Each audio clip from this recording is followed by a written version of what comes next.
Joining us. We're going to be talking about the color everyone wants on their new iPhone. Personally, I want the pastel green. White. Good. Polka dots. I'm kind of a purple guy. Okay, that's it. Thank you, everyone. Thank you for joining. So let's begin with the elephant in the room when it comes to cybersecurity. National Security Agency, mass surveillance. All of the press out there, all of the outrage. James, do you think that any of it is going to have an impact? Do you think anything's going to change? It's hard to say. Hardly anything ever makes NSA change voluntarily. When I started writing about it, the joke was that NSA always stood for no such agency, or on the inside it was never say anything. And now the joke up there is that NSA stands for not secret anymore, thanks to Snowden. So because of all the leaks from the Snowden's leaks, I think there's a chance that there may be some changes at NSA. I mean, there's not much sense in trying to hide a lot of the activities that they've been doing, which is making deals with private internet companies, private telecom companies, putting secret rooms in AT&T, things like that. It's all pretty much exposed now, so we could have a public discussion about it. And I think there may be some changes. What really needs to happen, I think, is that there has to be a really serious committee that looks into this, and I don't mean part of the Congress. Something that is like the Church Committee back in the mid-'70s, except this will be made up more like a 9/11 commission with outsiders on it, possibly a journalist or whatever. Somebody, people that can take a hard look at NSA and say what is good, what is bad, what is legal, what is illegal, and then come up with some possible solutions. Sure. I do the money guy on the panel. Some businesses are making a lot of money off of this NSA scandal. Silent Circle, which sells encrypted phone communications, has seen, at least they tell me, they see a big surge in profit. Are you noticing a shift in the industry? Is there something that business people, startup folks should be aware of because of this NSA stuff? Yeah, well, the awareness of cybersecurity and cybersecurity issues are just broader and bigger than they've ever been before. So the number of security startups I'm seeing has just gone up. The amount of money flowing into the cybersecurity world continues to go up.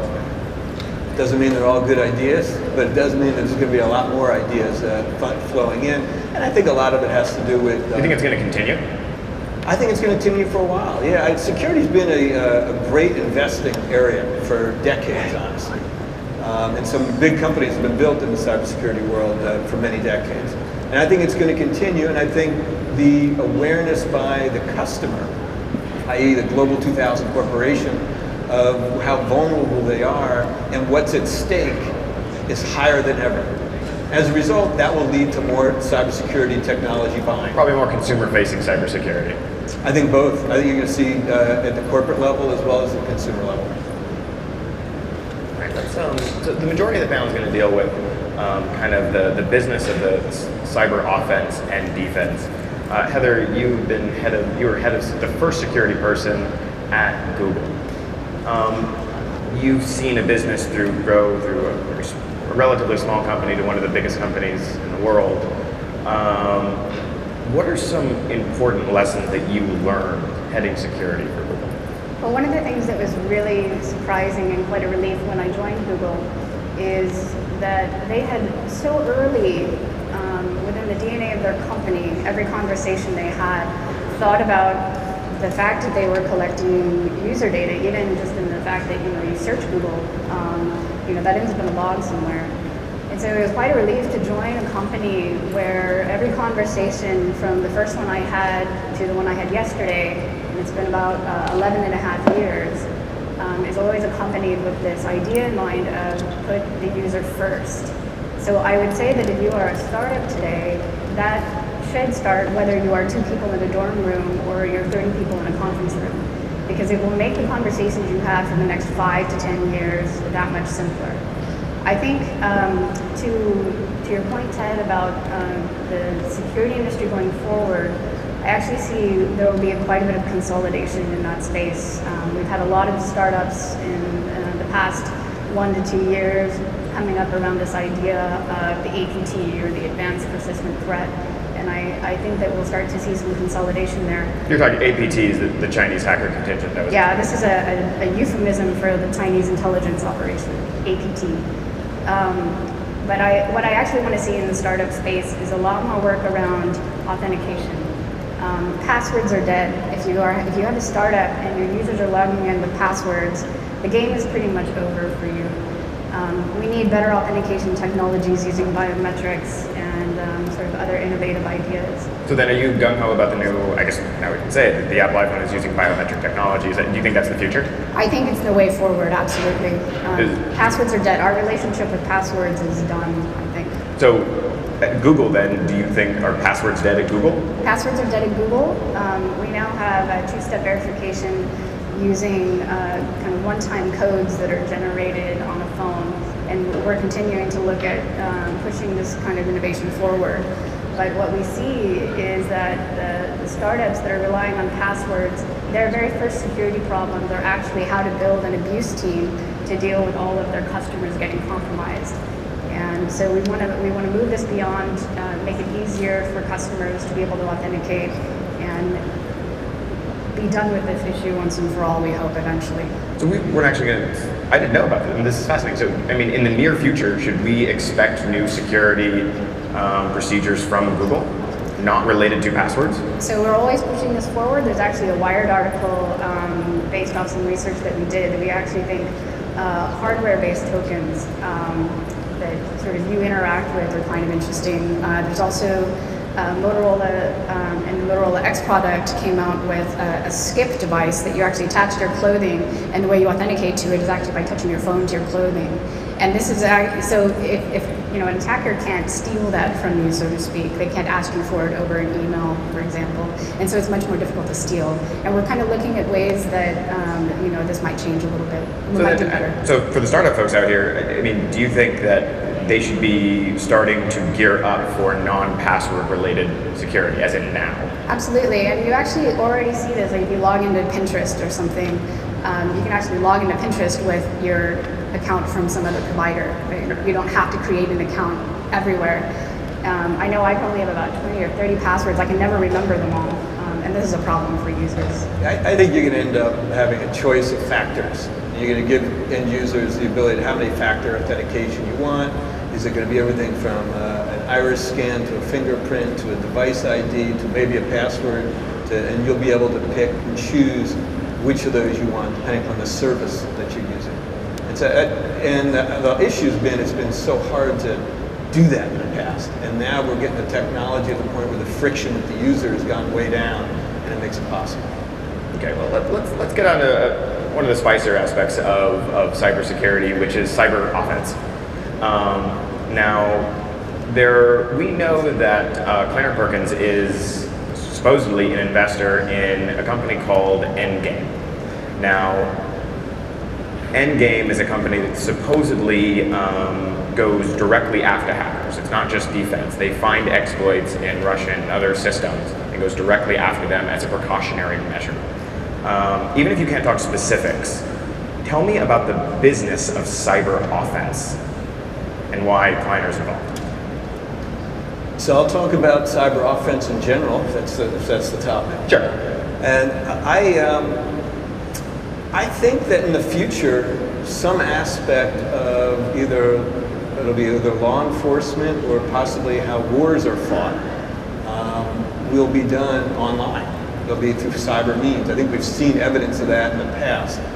And as a result, technologies will be developed to enable the appropriate authorities inside the government to enable those wars to take place. And what do I mean by that? I mean these are private companies going after our adversaries abroad. No, they're not allowed to. These are technology companies that sell technologies to the appropriate agencies, who then can use them for whatever purposes they're legally. Okay, so there's like a Raytheon, Lockheed Martin. They're developing. Right. Raytheon develops the Tomahawk and the Patriot, but they don't launch Tomahawk and Patriots. They have to sell it to the DoD, who presumably has the right to launch them if need be. And so that's what Kleiner is looking at. You're looking at like a 21st century Raytheon. That's what you're looking to find. I think there's an opportunity for a next generation cyber weapons company to evolve. I think it's probably inevitable. And I think there's a lot of work to be done as a country to understand what does that mean, what policy to put in place, how do you get positive attribution before you ever did anything like that. So I think there's a lot of work that makes us think about and pause. But this is, you can't mix and match a technology company with the policies and the laws all need to be figured out. So, James, I know you have strong feelings about this. I mean, how do you feel about Silicon Valley companies getting involved in cyber offense?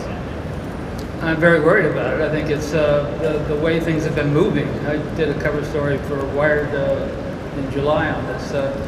The problem is the United States is moving further ahead than any other country in the world in terms of cyber warfare. We're the only country on Earth who has ever actually launched a cyber warfare attack, what's known as a kinetic attack, which means you're using cyber not just to eavesdrop on somebody or read what they're typing on their computer or to erase their hard drive, but to actually destroy physical objects. They did that with Stuxnet, the cyber malware that was sent into the Iranian nuclear development facility, their centrifuges and so forth, and they were actually able to destroy the centrifuges.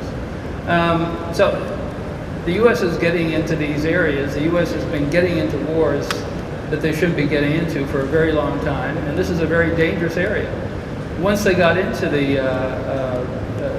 did this Stuxnet operation, the Iranians, who had never really bothered the U.S. that much before in terms of cyber, all of a sudden destroyed 30,000 computers of Saudi Aramco and left a burning American flag in its place. And they attacked the banks in New York for a denial of service attack and so forth. So we're launching these wars where we don't know the end results. And again, the U.S. is the most heavily dependent country in the world on cyber and on the internet and so forth. And so, I mean, we don't need to just be talking about third person. Do you think like investments like Kleinerberg is making, do you think they're endangering? The problem is that companies like Endgame, that the companies that they're investing in, Endgame, for example, is a very secret company. I mean, you're not going to get anybody from the investment side or Endgame to talk about that. I met somebody from Endgame when I was writing my article, and the president of the company, and after meeting, I said, well, now tell me a little bit about your company. And he says, I can't tell you anything about my company. And what the company does is it specializes in zero-day exploits and other kind of zero-day exploits are exploits that haven't been discovered before. In other words, it will go after Windows or something and find some vulnerability that has never been discovered before. That's why they call it zero-day exploit. It's an exploit where there's been 0 days that anybody in the company has discovered it. So they'll develop these weaknesses, they'll find these weaknesses, and then they'll sell them. And right now it's totally unregulated. So a company like Endgame can sell this exploit to whoever wants to. So then Ted, what's your defense? I mean, why is it okay?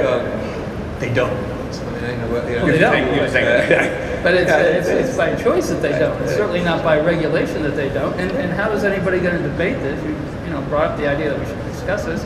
How is anybody going to discuss it if you won't talk about what they do? I mean, it's just catch-22. The company is going to get ready to launch themselves. They're not quite ready to launch, and the launch will be a big public launch when they do. So they are going to. So Endgame is going to come out public. They are going to discuss things. I mean, I don't want to get side. I like ventures to make sure they launch themselves in the way that there's tons of stealth companies out there.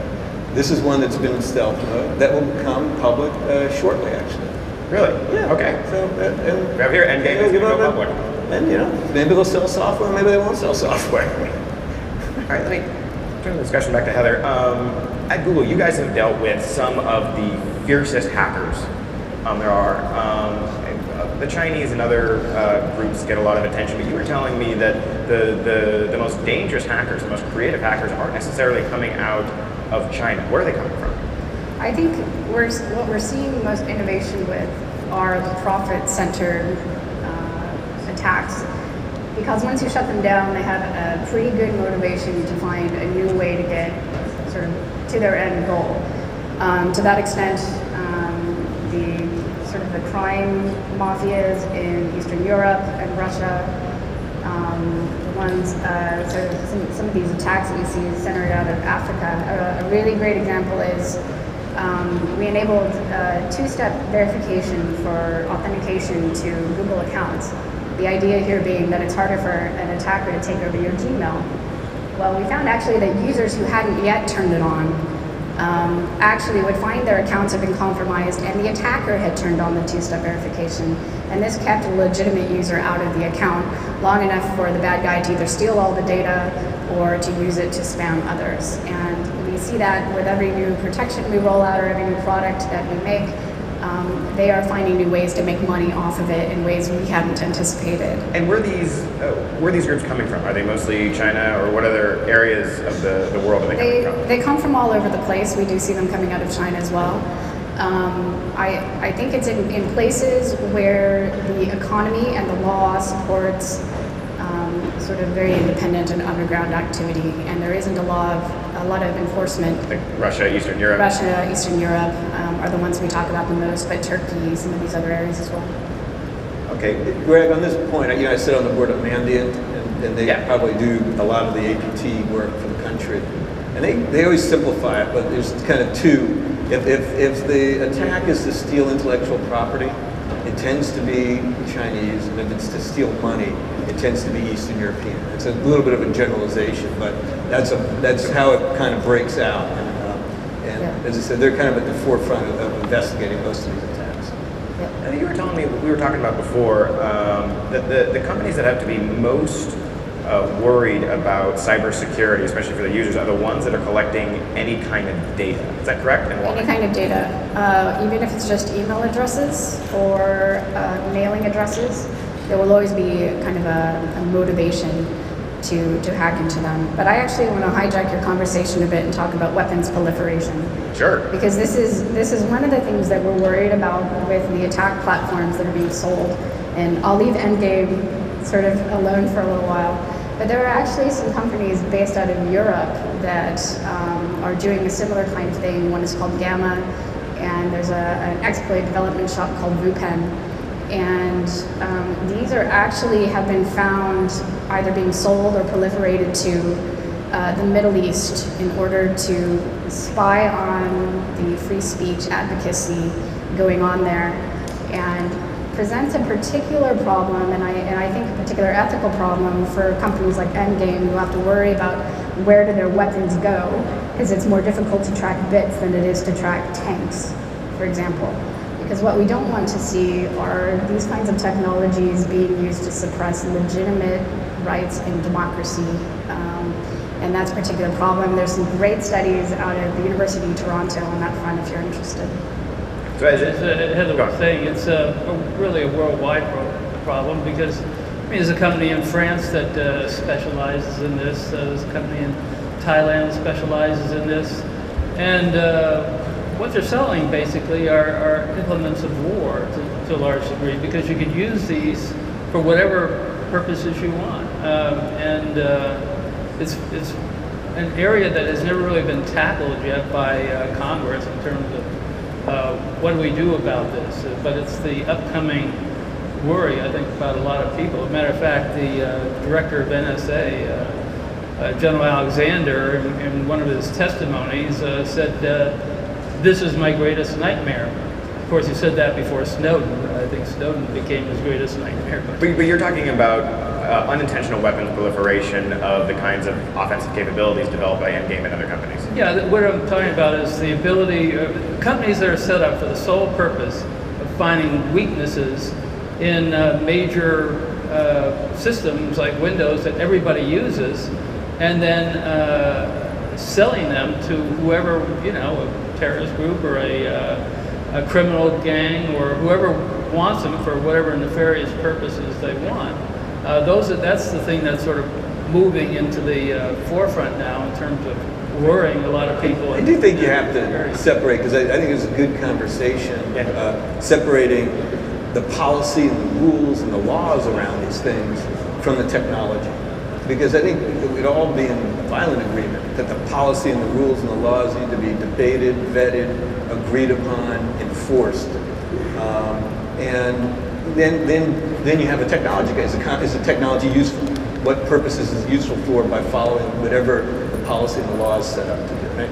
I think if you mix and match it too much, I'm not so sure we ever move the conversation forward. Sure. Well, we can't have a conversation unless we discuss, what these companies do, and if the companies keep all this secret all the time, which is what Endgame does, so then there's no way to have this conversation. Right, and I look forward to them. I hope they get the scoop to TechCrunch. Please let them know. We're interested. So I think we've effectively scared the bejesus out of everyone, including me. So head of security at Google, or lead security at Google, what do you do? Does user education work for stopping most cybersecurity threats? Yeah, so we were talking about this backstage, and this idea of, well, what if the users just didn't fall for phishing attacks? The studies suggest that it will always work part of the time. User education cannot be the only thing that we rely on. We must absolutely innovate the way in which we think about technology and the way in which we build the products that users use, so that they're not having to rely on not getting fooled or not getting teased. Okay, so real quick, everyone, one piece of advice for startup folks, either to know about the industry or keep users safe. Go with Ted first. To know about something I learned from Mandiant is there's only two kinds of companies in the world. Those that have been breached and know it, and those that have been breached that don't know it. If you actually have that point of view, you will take other lengths and other steps to how to try and protect yourself. But don't have a false expectation that you're going to ultimately be able to prevent something bad from happening to you. Be in a mode where you know how to react to it when it does happen. James, any advice for startups? Well, the thought I have is just that, look, the problem we have now is that you have the government that's making secret deals with these technology companies and the internet companies and all that. The problem for the people out here that are working for these companies and selling these companies is that this is what's going around the world now. Are we going to trust American technology? Are we going to trust American cybersecurity if now we know that there's a back door put into these systems by the NSA? And I think everybody has to worry about products that are developed in the United States now being less than welcome around the world because of these secret back doors that are allegedly being put in. Reputational concerns. Heather, last word? Real quick, I would say the moment you start your company, whether you're still in your dorm room or you have a real sort of a VC-backed company, you should designate one person who cares the most about security and privacy and who maintains the list of things you guys don't know. And then one of your first 25 to 50 people should be a full-time security privacy person. Well, thank you all for joining us. It was a fun talk. Thank you. Thanks, guys.